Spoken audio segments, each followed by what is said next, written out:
8 months ago, I began working on this video game. I have been working on this part-time as a solo developer.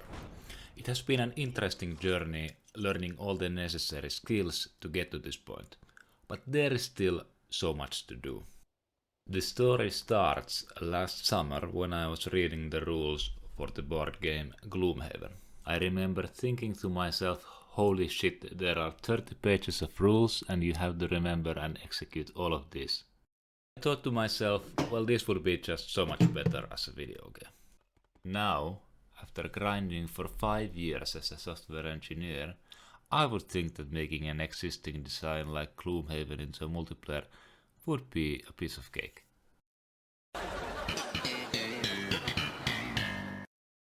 Well, it turns out that these hexagons that every board game uses have this thing we call math. In a normal 2D grid you have 4 directions, but in a hexagonal grid you actually have 6 directions. This also makes it much better for board games, which is why it's so popular. However, I did not expect that the algorithms. This also means that it's basically 3-dimensional. And what the heck do I mean with that? It's because if you do it as a 2D grid, you see that every other row or every other column is off sync.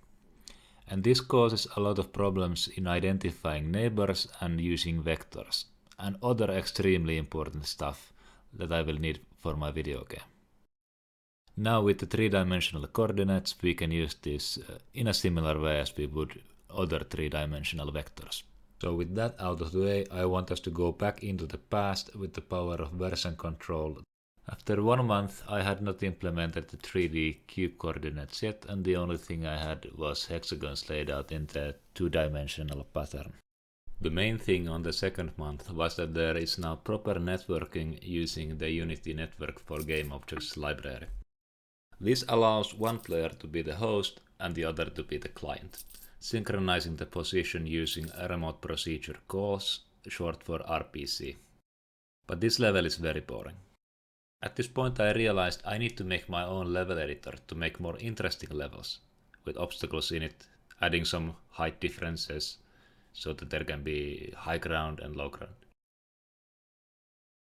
The way this works is that there is an invisible ground on the level. It catches the click sent from the camera. By getting this, we have world space coordinates in X, Y, and Z. We are then able to translate these coordinates to hexagon coordinates by finding the closest hexagon. Then we can place the objects into those hexagons in a similar sense as we already saw in the previous months. Finally, this is saved into a text file which we can use to load the level in the actual game.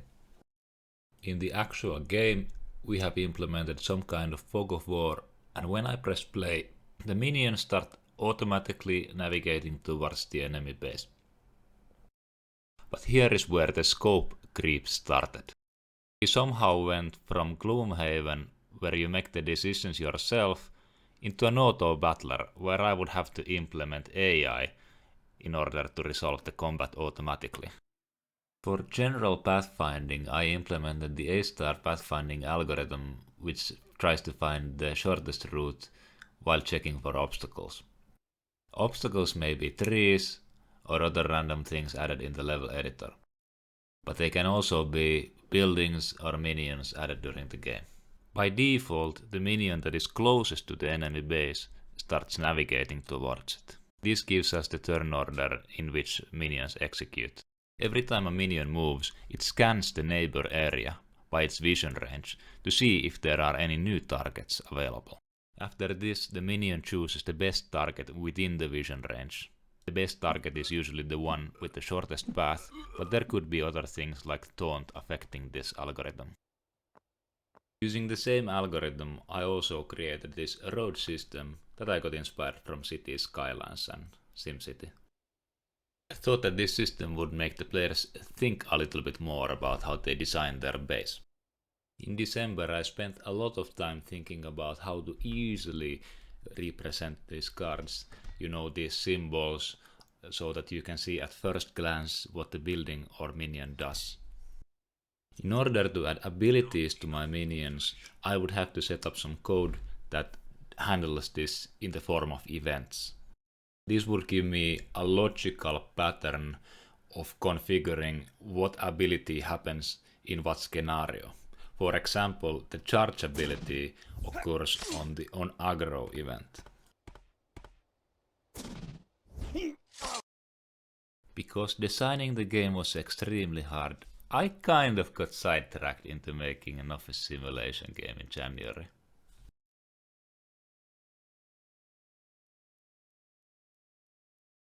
I was getting some flack from my friends that the game looks bad, so I added this foliage system where you could add visual elements to any hexagon, which don't really affect the gameplay.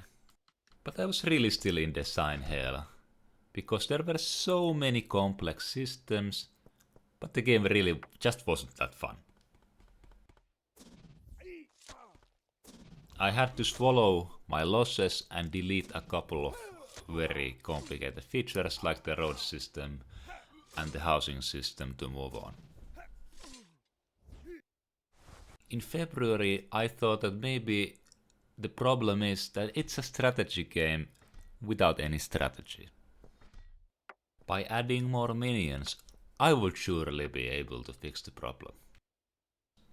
Like the lieutenant, which gives a defense to all nearby allies, the executioner, which cleaves adjacent enemies, and the paladin that negates the first damage taken.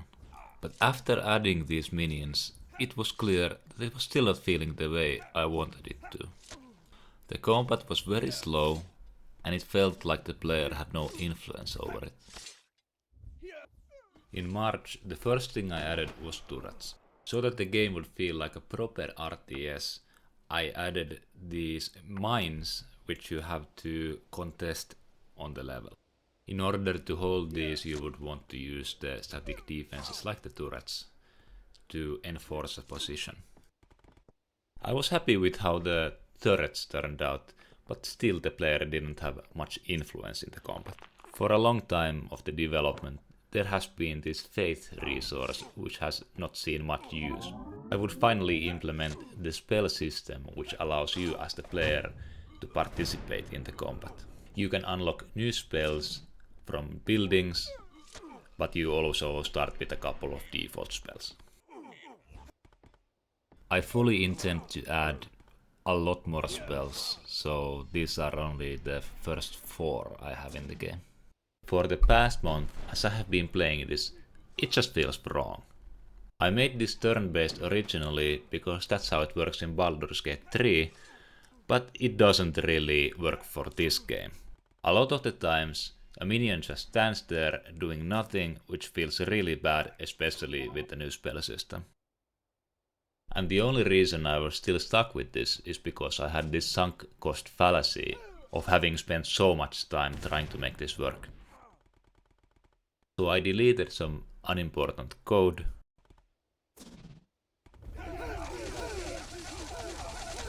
and I got it to work on my first attempt, of course.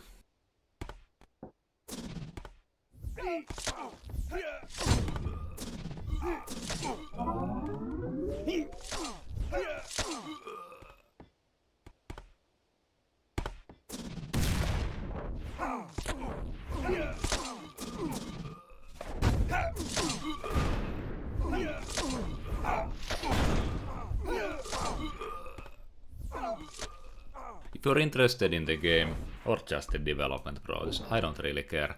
Please leave a comment on what you think about the game or what would be fun for the game. See you next time.